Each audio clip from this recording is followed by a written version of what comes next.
a crucial point of what is going to be happening to new neighborhoods as it begins to grow out of Stamford, working on the transit-oriented development sites and other properties elsewhere in Fairfield County, is that we are going to want to build bridges and work within these communities with other nonprofits. And partnering with those nonprofits is going to be a key element of our ability to be able to have success in these communities and broaden the amount of development that we can do. Last year, 2012, we were able to get completed the 50-unit Marshall Commons development in the south end of Stamford. We need to continue to build this kind of housing throughout the entire city. The best things we do are those things we do when we all come together to build something. We are so grateful for having a park in our own backyard. The kids play in a safe and secure area. New Neighborhood has created hope for the south end of Stamford by having a vision which resulted in a place that we all call home now. Just 3 years ago, we were back here and a complete transformation has occurred. So we just want to congratulate New Neighborhoods and everybody part of Marshall Commons. It's great, and it's really going to make a huge difference in the neighborhood and in the city. Although we have 10 units of supportive housing in the complex, what it also has is a large amount of housing for Stamford's workforce. Being able to come into my new home piece by piece and have the opportunity to put up a tree, and there were no gifts, but the gifts came through a Christmas party that Ann and I were kind enough to provide for the tenants, and my son was able to get gifts. But we really want to build our relationships with the service providers in the area in such a way that they really are much more working much more effectively with our tenants. Without the two programs, a lot of folks would struggle.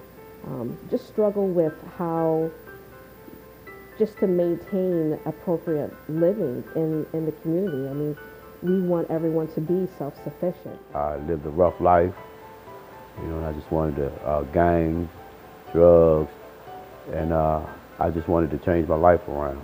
I ended up here.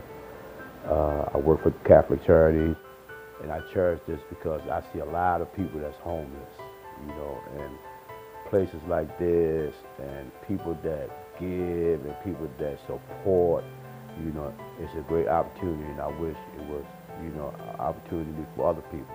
This is the first time that Homes with Hope partnered with a developer to put supportive housing units into an apartment building. It's been smooth, it's been a very nice partnership.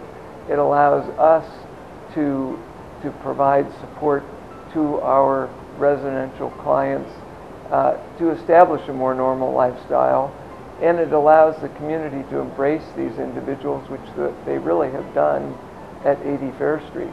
Before living here, I had been living in the Stamford shelter for quite a while.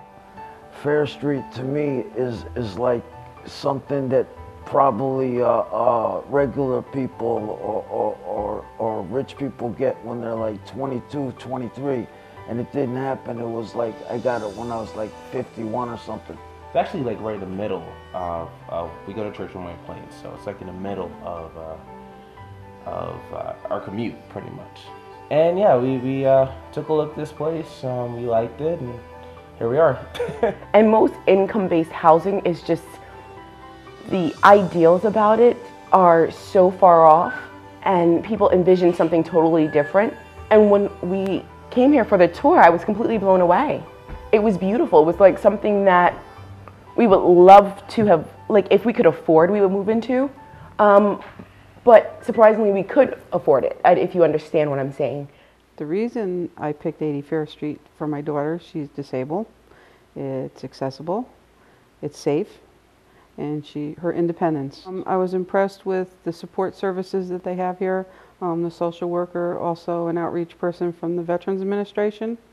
And since I'm affiliated with the VFW in Norwalk, I felt the need to try to give back a little bit and help it out. So we donated a flagpole in front of 80 Fair Street in hopes that everyone will see what great work they do here.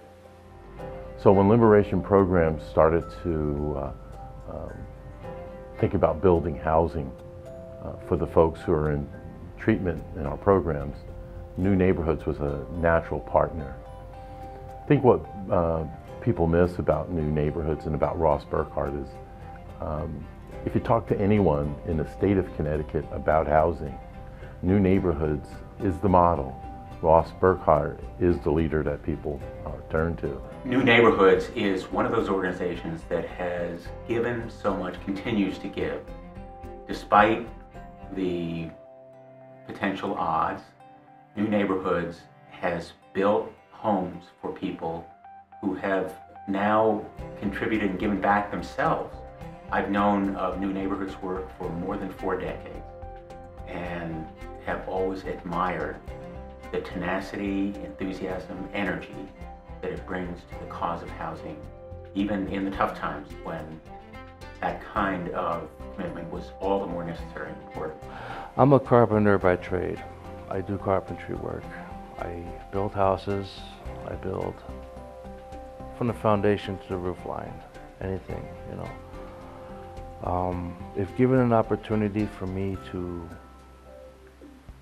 construct something of this magnitude to help families in need, I would jump on it.